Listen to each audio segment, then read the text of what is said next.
Hello everybody, I'm Namita Thapar, Executive Director of MCure Pharmaceuticals. Welcome to Uncondition Yourself. And today we're going to be talking about endometriosis.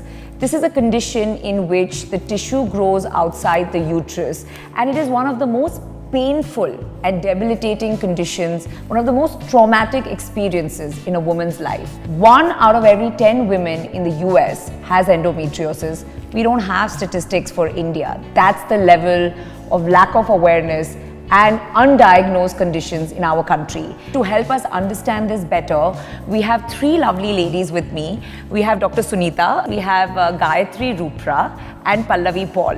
Gayatri and Pallavi, thank you so much for being with us Thank you.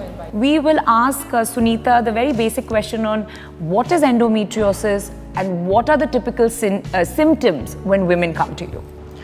Namita, endometriosis, in a simple language, if one has to say, a womb or a uterus has a lining called endometrium, right? Every month this lining gets shedded off. Similar lining is present outside the uterine cavity. It may be in the uterine wall, on the tubes, on the ovaries, or all around the uterus, and that is called endometriosis. Around the uterus or in the ovary, in the uterine wall, there is no outlet. So every month, even that gets shedded off. But the blood keep on collecting, and over the period, it forms the cyst or the collection or the swelling of the uterine wall. And this is very, very painful. It's like a cancer. In a cancer, there is a cure, either or you die. Here, there is no cure.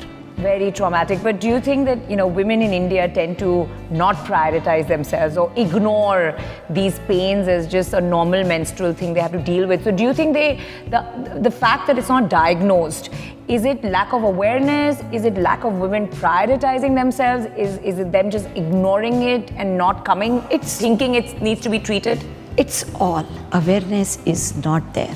And that's why I congratulate you. As against the Western country where there are endometriosis awareness programs, societies, in India, unfortunately, women don't like to expose them. Women don't like to tell that they are suffering with endometriosis and hence fertility, because infertility or fertility still is considered as a social stigma. I think more women need to speak about this, and we need to educate women about what this condition is and that they need to seek help for it. That brings me to a very important question, that when a woman comes to you and you do diagnose it, how do you treat endometriosis? See, treatment for endometriosis as such should be no menses at all. Getting an artificial menopause. The treatment can be medical line of treatment if she is in her 45. The treatment can be surgical and get rid of the things if she is 45 and she has completed issue and her complaint is pain.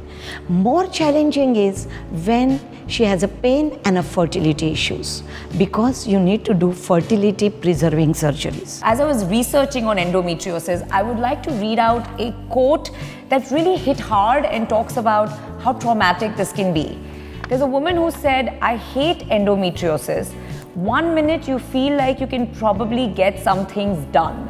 The next minute you can't walk and it feels like someone is carving out your insides like a pumpkin." So beautiful, because it's 2 sentences that really reflect the trauma a woman can go through when she has a condition like endometriosis. I'd like to hear from our 2 beautiful ladies today who will be sharing their personal journeys and who are smiling in spite of having gone through this extremely painful condition. So Gayatri, they are pregnant. Oh, because they're pregnant, of course, and they have the beautiful glow of 2 lovely pregnant ladies who conquered endometriosis and come out victorious.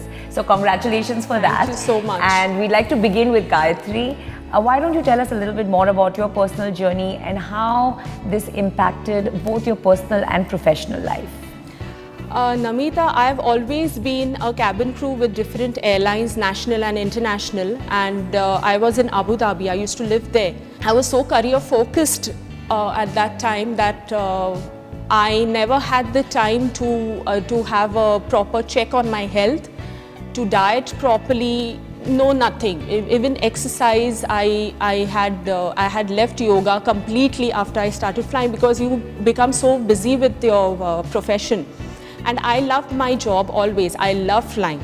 My menstruation cycle is usually 7 days, and my 7th day of the cycle used to be like the first day of my cycle. It used to be that heavy, and of course the pain, the emotional stress, you can't enjoy your vacation, you have to check yourself each and every now and then, and I used to literally change like 3 sanitary pads in an hour. So I used to heavily bleed, and of course the distress, and you're bleeding out, so you're losing so much of blood, you hardly have anything left in your body. I discovered that I had 3 fibroids. I went to Dr. Tandurwadkar, and she said you have to get operated. Okay. They were very big, they were like oranges, 3 of them. She had associated endometriosis and fibroids, both Coming together. very painful conditions coming together.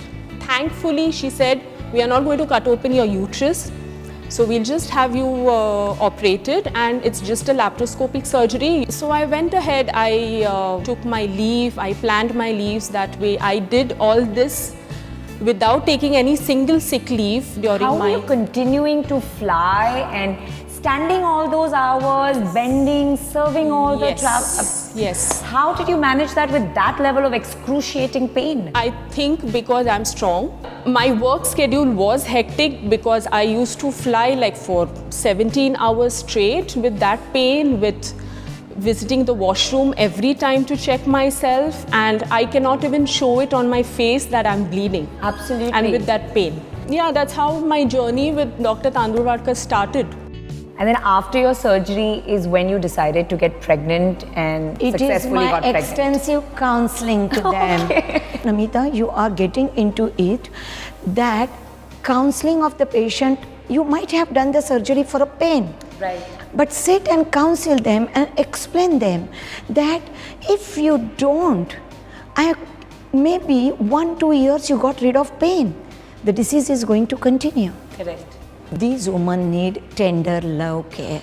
Absolutely. Because of the artificial menopause you're put into, your hormones are cut off. You don't feel like making love to your partner. That's how my husband understood my condition eventually, and he was very patient, like the doctor said. He's still patient with me because you have tremendous mood swings, anger management issues, and you have hot, cold flashes every now and then, so you can't concentrate on one thing. So that's how our partners play a very important role in our life. We should give a big round of applause to Mr. Rupra, who is watching this with a lot of pride. Kudos to all the supportive husbands there who, like you said, nurture and support women going through this condition. After the surgery, after my treatment got over, Dr. Tandurwadkar advised us, both of us as partners, to come together, to live together. That is the most important, and start a family. We tried for 6 months, nothing happened. Dr. Tandurwadkar said, you try, go in for IVF treatment. That's when I really felt as a woman that I'm infertile. What's the purpose of this being a woman, you know, when you can't even bear a child in your own tummy? And I didn't know the stages of infertility at that time. First of all, your count has gone down because of your age, and then you have to go through a lot of medicines, a lot of injections, procedures, and then your eggs come out. And post-surgery, it's a 15 minutes procedure, but post-surgery also you have to take at least a month's break from your professional life. Going through the endometriosis is one part. Going through IVF is lot of physical, emotional, and economical trauma. To become a mother is a natural instinct of every woman. She has a right to become a biological mother of her own child. Gayatri, how beautifully you have explained the emotions, both the objective, hormonal and other issues you went through, as well as the trauma. So thank you so much for Thank you so much. sharing it with so much candor. I've just been open so that everybody is aware of this and the partners are more supportive towards their women. Thank you, Gayatri, for sharing this lovely story. And now we move on to you, Pallavi. Could you please tell us about how endometriosis impacted your life? Yeah, for me it started way back when I got married. After marriage, I started feeling a lot of pain during menstruation, but I ignored it. My mother told me that once you have a baby, you will this pain will disappear. So I kept believing her, and the pain was increasing day by day. It was not reducing, and we started for pregnancy. We started, I think, after 2 years of marriage. I went to so many doctors in Pune, but nobody told me that something like adenomyoma is impacting this pregnancy. Endometriosis of the uterus is called adenomyoma. When I started for pregnancy, natural pregnancy, doctors advised, as they advise on 14th day, you have to go for the follicular monitoring, sonography and all. So I had to take 2 days leave every month from office because of the pain. And when I went back to the office, the colleagues used to make fun of me. You like some water, Pallavi? Oh, It's lot of emotional and physical stress for a lady with endometriosis. the colleagues used to say, birthday time chal raha hai abhi, don't disturb her. And my job requires a lot of focus on the job because I'm a software engineer. Sometimes it needs 24/7 support. So sometimes you have to go to the office even in the painful periods. They won't understand it. It's a production deployment, you have to come. The manager will tell, or the on-site coordinator will tell you that if you don't come, it will be escalated to the higher level. No, and I think it's a very strong message to the HR departments and the leaders of all companies that you don't know, the underlying reasons a woman may not be able to give 100%, and we need to be less judgmental and more supportive. Yeah.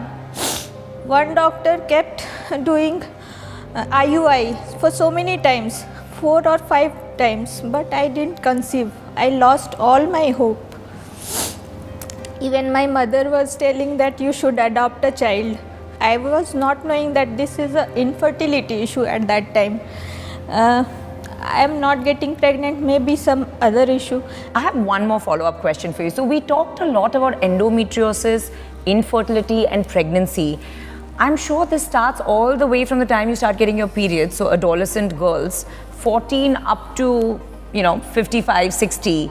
How do women in non-reproductive phases, how does it impact their lives and how do you treat them? The first time, if any patient, for that matter, endometriosis or polycystic ovaries, anything, you diagnose in unmarried stage, one is avoid surgery as much as possible.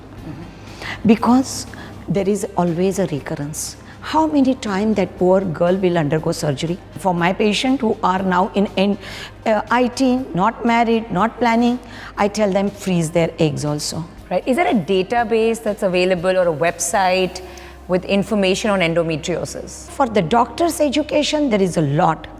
But what you are doing, the public awareness programs, we need to have an endometriosis society in India. We all are part of American Endometriosis Society. We should form something like that, and we should make such health awareness program or endometriosis awareness program. Absolutely. So one of the things we do at the end of this show is share important resources for our audience at large so that they can get educated and aware about the condition, and we will be doing that with Sunita's help at the end of this show. Anything else you'd like to share about any stigma or taboo that we as a society should try to break? I think there is no age when you can get pregnant. Society should not force women that you should get pregnant at this age. After 2 years of marriage, after 5 years of marriage, might be some issues were going on. That's why they are not having a baby. So this taboo should be. Absolutely, that's a big bias we need to uncondition. So this brings us to the end of a fantastic and very emotional session on endometriosis. I'd like to conclude by giving this lovely mug of Uncondition Yourself. तकदीर अपनी उजली इल्ली ने मन में ठाना है बन के